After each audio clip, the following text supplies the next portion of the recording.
आदरणीय संतोष राय जी, आदरणीय अशोक कुमार तिवारी जी, राजेश मिश्रा जी, नारायण प्रसाद द्विवेदी जी, हम साहेब भाव जी, ज्ञानेन्द्र सिंह वर्मे जी और तमाम सम्मानित साथियों, आप सबको मालूम होगा कि देश में यूं तो अनेक समस्याएं हैं, लेकिन SC/ST एक्ट और जातिगत आरक्षण में शरीरी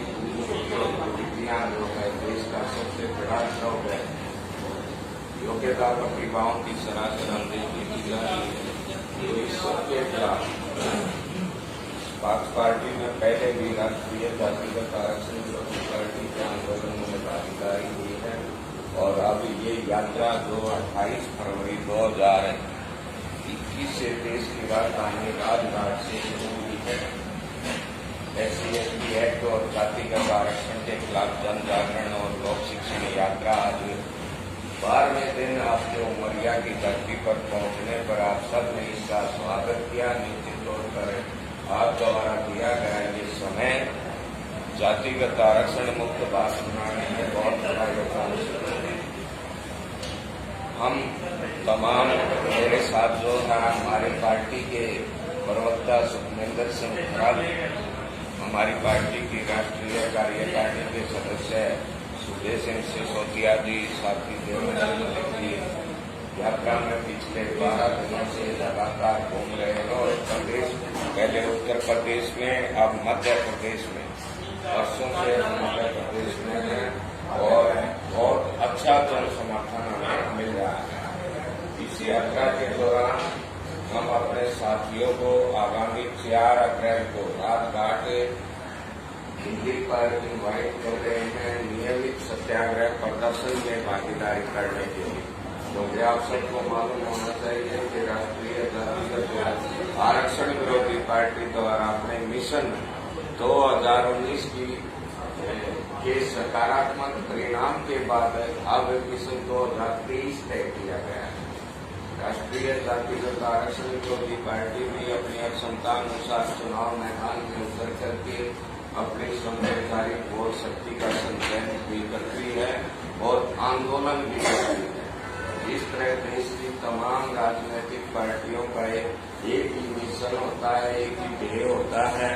वोट प्राप्त करना और सत्ता अपनाना।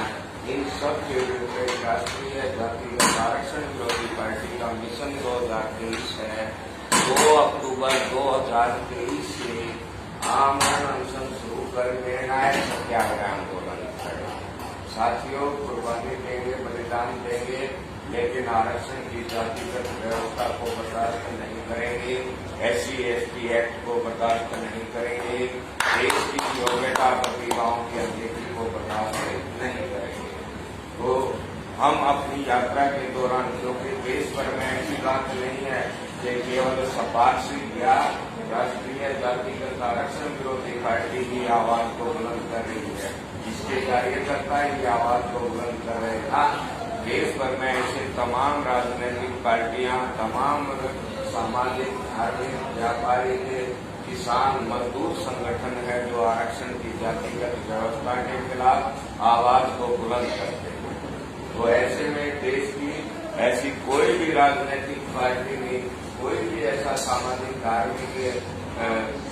दूसरे अन्य चाहे किसान, मजदूर संगठन नहीं जिनमें आरक्षण की व्यवस्था का विरोध करने वाले साथी ना हो। तो तमाम साथियों से हम अपेक्षा करते हैं कि आगामी 4 अप्रैल को आप अपना कीमती समय निकाल करके देश की राजधानी के ऐतिहासिक राजघाट पर पहुंचने, सत्याग्रह प्रदर्शन में अपनी भागीदारी करें। निश्चित तौर पर आपकी भागीदारी, मैं एक और बात क्लियर करना चाहता हूँ, जैसे मध्य प्रदेश से ही ये आवाज उठी है कि भाई श्रवण आयोग का गठन किया जाएगा और इस आवाज उठने के बाद देश भर में तमाम हमारे साथी आरक्षण की इस व्यवस्था के खिलाफ श्रवण आयोग की मांग को बुलंद कर रहे हैं। साथियों, हम बिल्कुल भी राष्ट्रीय जातिगत आरक्षण विरोधी पार्टी बिल्कुल भी सवर्ण आयोग की मांग का समर्थन नहीं करती, क्योंकि ये बिल्कुल जनहित में नहीं है, ये राष्ट्रीय हित में नहीं है। हम SC/ST आयोग का विरोध करते हैं। जब देश में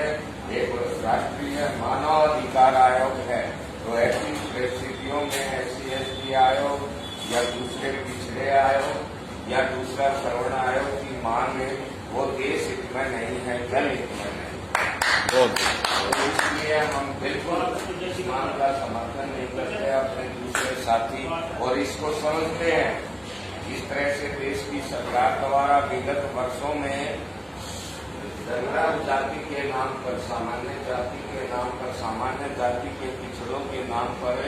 गरीबों के नाम पर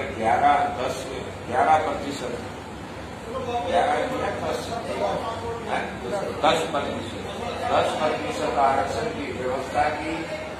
वो भी जनहित में नहीं। वो आरक्षण की व्यवस्था को भूल जाने वाला है, और इस तरह से जो जाति आधार का आरक्षण है वो ना आरक्षित वर्ग के हित में है और ना अनारक्षित वर्ग के हित में है। क्योंकि जाति आधार का आरक्षण की सबसे बड़ी कड़वी सच्चाई है कि आरक्षित जाति के जो सक्षम लोग हैं वो ही अपने अति गरीब और पिछड़े या आरक्षण के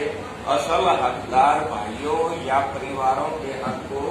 पिछले आजादी के 72 वर्ष बीत जाने के बावजूद भी आरक्षण की व्यवस्था से आज तक आरक्षित जाति में एक भी परिवार ऐसा नहीं हो पाया जो अपनी छाती ठोक करके कह सके कि मैं आरक्षण सुविधा का लाभ लेकर के अब जो है स्वावलंबी हो गया हूँ, आत्मनिर्भर हो गया हूँ, और अब मुझे या मेरे परिवार को भविष्य में आरक्षण सुविधा की कोई आवश्यकता नहीं, और मेरा परिवार आगे अब जो बिना आरक्षण के भी गुजर बसर कर सकता है। ऐसा एक भी परिवार देश में नहीं है। तो ऐसी नीति को तुरंत समाप्त किया जाना चाहिए। आप लोगों के माध्यम से, आज उमरिया की पवित्र धरती के माध्यम से हम देश की सरकार से पुरजोर अपील करते हैं कि देश में आजादी के बाद से जारी जातिगत आरक्षण को, SC/ST एक्ट को तुरंत समाप्त करते हुए देश की योग्यता और प्रतिभाओं की अनदेखी को बंद करे सरकार। अन्यथा राष्ट्रीय जातिगत आरक्षण विरोधी पार्टी अपने तमाम साथियों के सहयोग समर्थन से आगामी 2 अक्टूबर 2023 से आमरण अनशन शुरू कर निर्णायक सत्याग्रह आंदोलन करेगी और कुर्बानी देंगे, बलिदान देंगे, लेकिन आरक्षण की जातिगत व्यवस्था को बर्बाद नहीं करेंगे। तो साथियों, आप लोगों ने अपना कीमती समय दिया, बहुत आपका आभार। हम चूंकि पहले रात्रि विश्राम उमरिया का था, लेकिन व्यवस्था मतलब हमें सिटी में साथियों ने यहाँ तक